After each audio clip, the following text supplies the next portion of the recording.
Hey there, Sharon Horne-Ellstrom here. Welcome to day 144 of our Let's Grow Annual Challenge.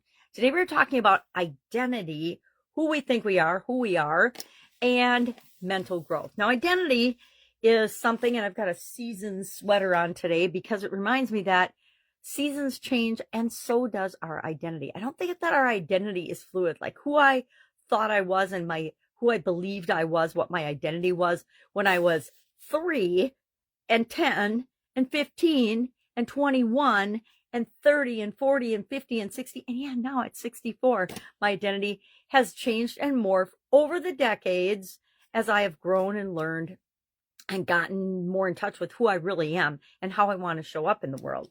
So today our topic is, and our action item is, to share in one sentence your current identity. Now, our current identity is seldom who we really want to be, right? And how we want to show up in the world and how we want the world to see us. But let's be brutally honest with ourselves today and in one sentence. And if you're brave, share your sentence, but you don't have to. I haven't done mine yet because I just decided it would be one sentence that we use to describe our identity today.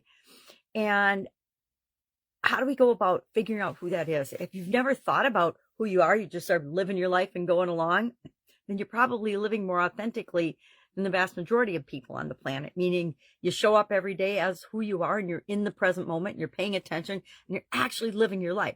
That's a very rare thing for most human beings. Most of us are either dwelling on the past, worried about the future, fretting about the current situation, and that we don't feel like we have any control over what we can do about it. So what are some ways we can identify what our current identity is? And then I'd say if you want to take it a step further today, identify the identity you want, your ideal identity. What is your ideal version of yourself and how can you create that? Because like anything else, as soon as we identify where we are and where we want to be, it creates this gap, and our subconscious helps us to start filling that gap and move us into being the person that we want to be, the ideal identity of ourselves. So how do we find out what our identity is? Well, self-reflection. We spend some quiet time thinking about and paying attention to who we actually are. I always need a magnifying glass. That is my identity. I can't see very well. So we want to cultivate an awareness of who the heck we are. We want to be mindful. We can practice mindfulness and do different mindfulness practices. We can meditate. We can breathe. We can have some quiet time out on a park bench or in our car or in nature or on our front porch or wherever to just think and have some calm, quiet moments. Some of our lives are more chaotic than others, and I really savor my quiet moments, my walks in the park.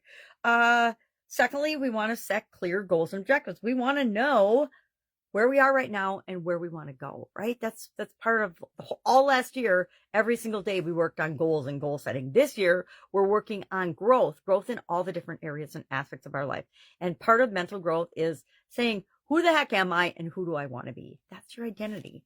Then finally, we want to embrace growth mindset. And we talked about growth mindset a little bit, but basically we want to be optimistic. We want to open ourselves up to the possibility and realize and believe with 100% certainty that whatever we choose, whatever feels right for us, whatever we want, we can create and we can become that version of ourselves. We're always changing. Every day we're a slightly different version of ourselves. We're at least older. If nothing else changes, we're at least getting older, which I say beats the alternative. So in the guide 2 of the Let's Grow Annual Challenge private Facebook group page, we use Napoleon as an example. And I asked ChatGPT to do someone named Napoleon, and it actually gave me Napoleon Bonaparte with respect to identity. And it was kind of interesting. So that's in guide 2, along with a little write-up about identity. But what are we doing today?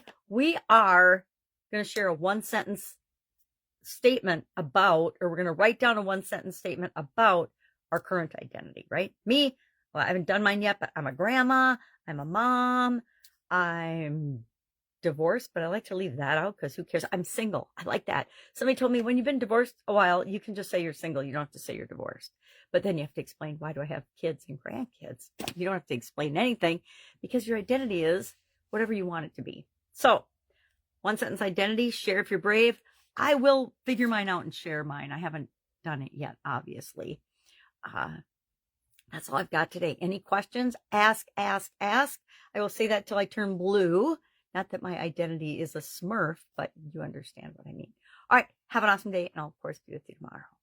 Think about your identity today.